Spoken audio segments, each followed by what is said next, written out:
Hey everybody, welcome to my brand new podcast. This is the Catholic Outpost.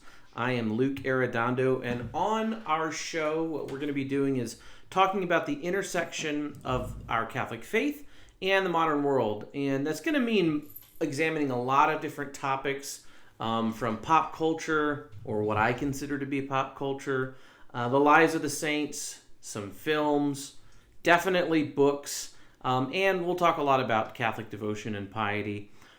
This podcast really is an idea that I've had for a long time, but I have technical limitations, and so I trained my daughter enough to learn how to do all the tech stuff, and she's going to help out. And this is our first episode, so it will obviously be an experiment. But with the feast of St. John Paul II coming up, I really wanted to dedicate this podcast and this initiative under the patronage of St. John Paul II, who's a really big influence in my life, and also Fulton Sheen. So we'll have plenty of time to talk about Fulton Sheen. And if you don't want to listen to Fulton Sheen about Fulton Sheen, this is not the podcast for you. But because St. John Paul II's feast day is coming up, I thought that it would be really fitting to have our first episode actually be just about St. John Paul II. John Paul II, maybe more than anybody else in my own life, has helped me to see Catholicism at its heart as a yes, as a big, huge, welcoming yes to all that is good and to all that the Lord calls us to. And that when we say that yes and we mean it, it will lead to our deepest human flourishing. So, if you can't tell how much I love John Paul II, you should pause and look at how many images there are of John Paul II behind me, because I know there's at least 3. But real quickly, John Paul II, born May 18th, 1920, died on April 2nd, 2005. He was Pope from October 22nd, which is his feast day now that he's a saint, October 22nd, 1978, obviously until his death in 2005. He was beatified May 1st, 2011, and then canonized on April 27th of 2014. And I really consider John Paul II such an important figure in my own life, but he also is a witness to really the 20th century, to human dignity, the beauty of the human condition. JP2 did just about everything. I mean, I don't know if he could fix an engine, but it wouldn't surprise me to learn that he could. He had such a well-developed intellect. He cultivated a life of appreciating beauty. He was a poet and a theologian. He was interested in art. He was actually a pretty good athlete. Also understood truly what leisure meant.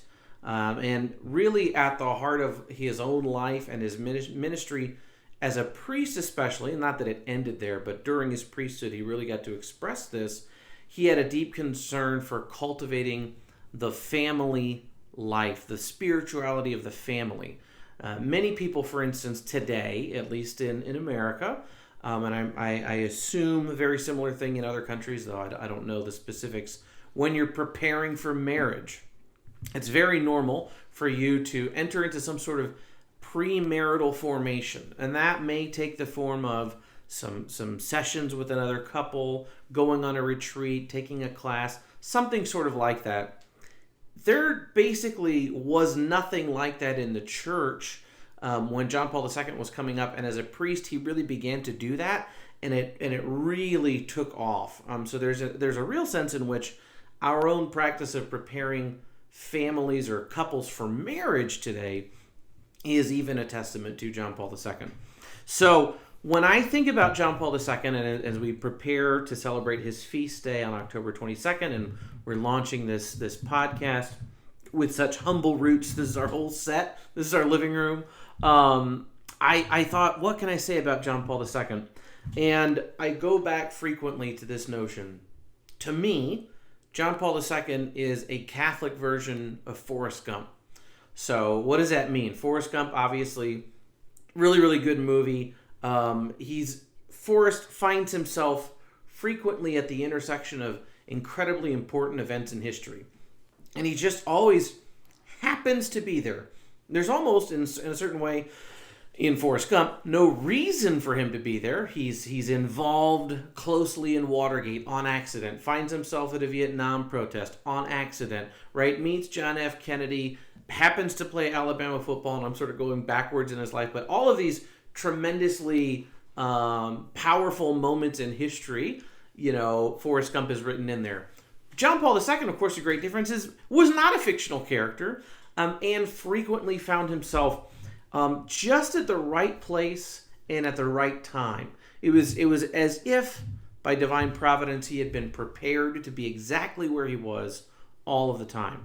And this is true in so many powerful ways in his life. It's not just about the places he was when he was, for instance, the Pope, or the relationships that he was able to build because he had that world persona. Even every little piece leading up to him becoming Pope really stands as just a powerful testament to what divine providence looks like, practically speaking, as we prepare our lives. So, for instance, he had a background as an actor before going to university, and even in university he was involved in different forms of plays. He wrote some plays, which are really beautiful testaments to the human person.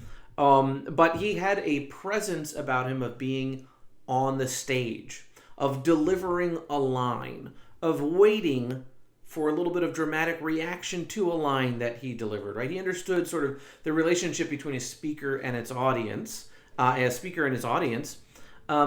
when he later became the Pope, this training as an actor really sort of helped him to be able to relate to crowds. And the crowds that came to see him were huge. I think it's George Weigel says it. He's the most seen human being in world history. In other words, the largest number of human beings have seen John Paul II.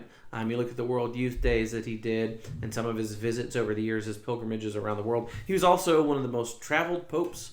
But that acting background really, was early in his life that he received that training, and then later in so many places came to sort of serve an important function for him. He also, though, had a background as a teacher. He taught in the university setting, and sometimes it was, I'm sure, high-minded, but he knew what it was to instruct people. And what did he go on to do as the Pope? Frequently to teach us, to remind us of fundamental truths. And he has the patience of a great teacher. He did tremendous pastoral work. He didn't have, in any sort of way, you never look at John Paul II's life and say, oh, it would have been obvious from the get-go that he was going to be the Pope. He was destined for high places. He's this little, poor man from Poland.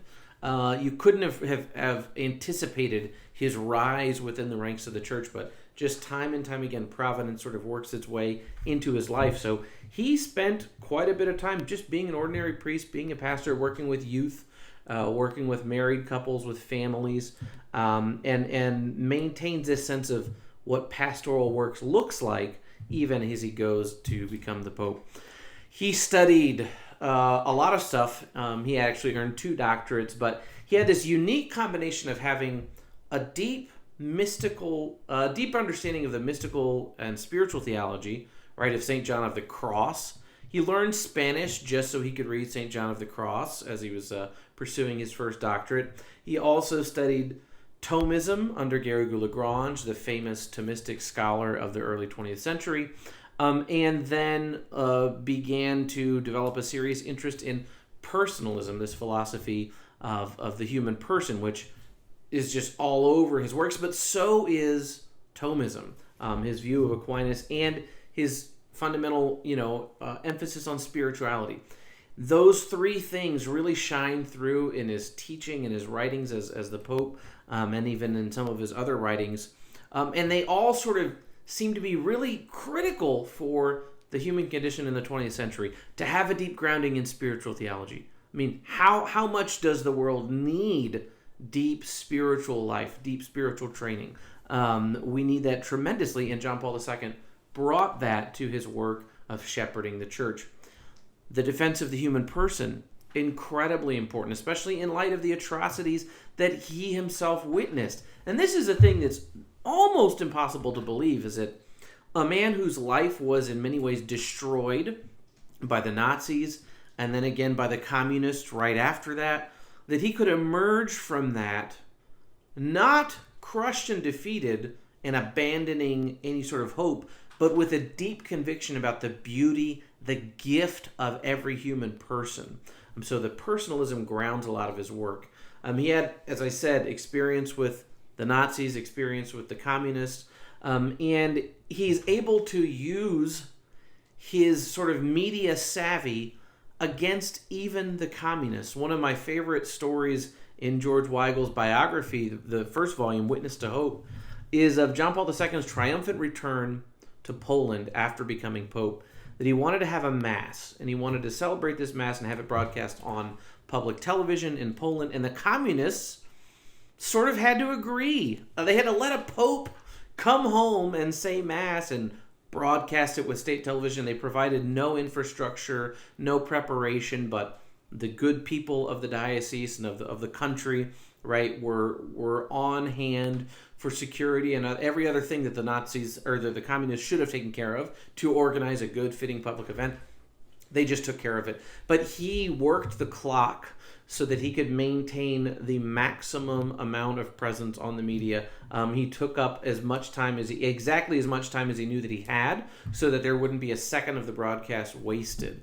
And I love this story, him becoming a bishop is just totally overlaid with this concept of divine providence. So the bishops in Poland, the cardinal in Poland, had an agreement with the communist government, basically, that when a new bishop was going to be chosen, they would get a list of names of people that they found acceptable to nominate as bishop, and they would essentially give the list to the communists and say, are there any of these men that you do not want us to put forward for bishop? And it's a step removed from the communists choosing the bishop actively, but they gave them sort of a veto power. And the hierarchy wanted a certain man to be bishop, and it wasn't John Paul II. So they put together a list of names, and the communists didn't see John Paul II's name on it. So they basically said, none of these guys. So they submit another ballot. What about these men? Could one of these be the next bishop? And again, they don't see John Paul II. They strike them all out. Eventually, they get a ballot, if you want to call it that, with John Paul II's name on the list, and they say, okay, not these guys, but pick one of these. And so just through a difficult series of names being selected or selected to be removed, the hierarchy essentially, out of frustration, says, I don't know, of these, maybe John Paul II, right? And so actually the communists had identified John Paul II as a good person to have as bishop because they thought they could manipulate him. And their reasoning for this was they looked at him and said, this is a guy that doesn't follow any rules, doesn't do anything like any other priest. He is sort of a wild card, and we can use that individualist spirit, corrupt him, and basically get him to be a man of the Communist Party, which couldn't have worked out any worse. So he becomes the next candidate for bishop, and he has to be notified for that by mail.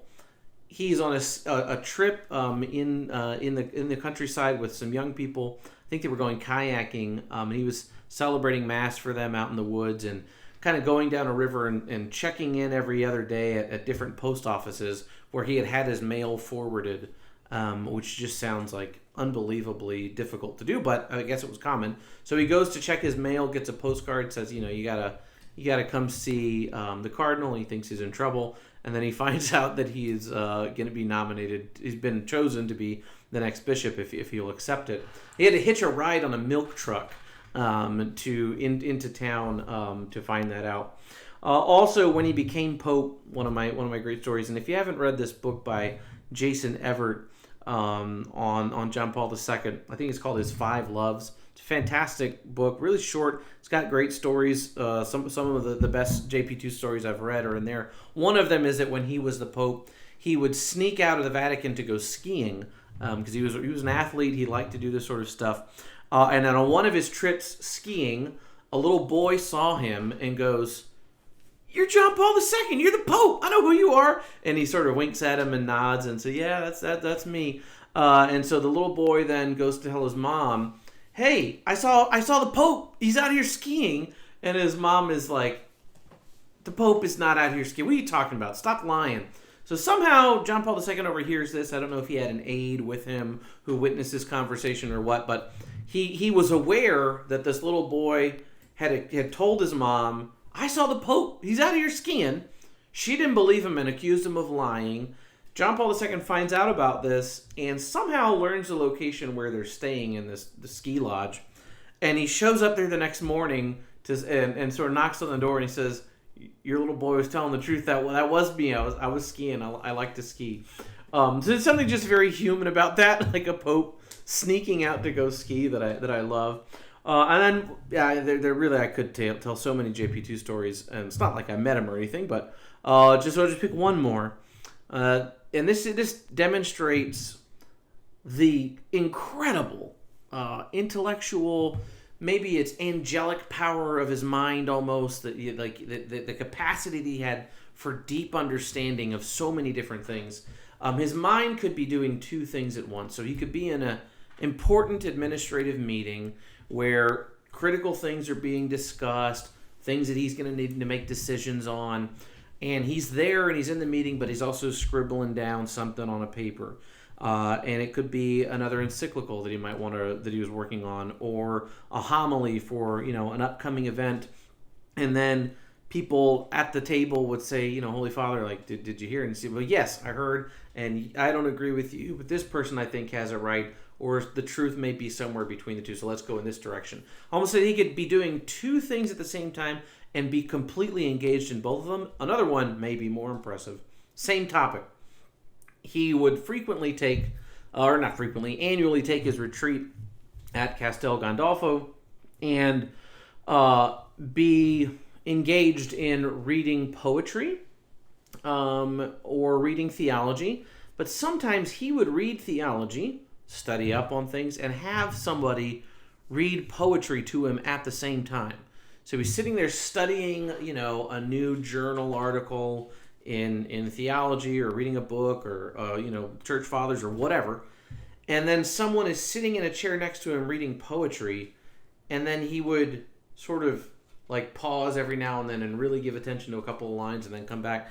And it wasn't that he didn't know what was happening with the poetry. He's somehow able to do both of these things at the same time. So there's, again, much more that we could say, that I could say about John Paul II. And on this podcast, I promise, without even trying, John Paul II stuff is going to come up a lot. He's just one of my heroes. You can look at the set behind me to see some evidence of that. And you can also look at the fact that one of my kids is named Carol with a K after John Paul II. So this, I hope, is going to be the first of many episodes of the Catholic Outpost. And I thank you for putting up with our experiment and encourage you to follow our YouTube channel for what hopefully will be many, many more interesting episodes looking at faith and culture. God bless.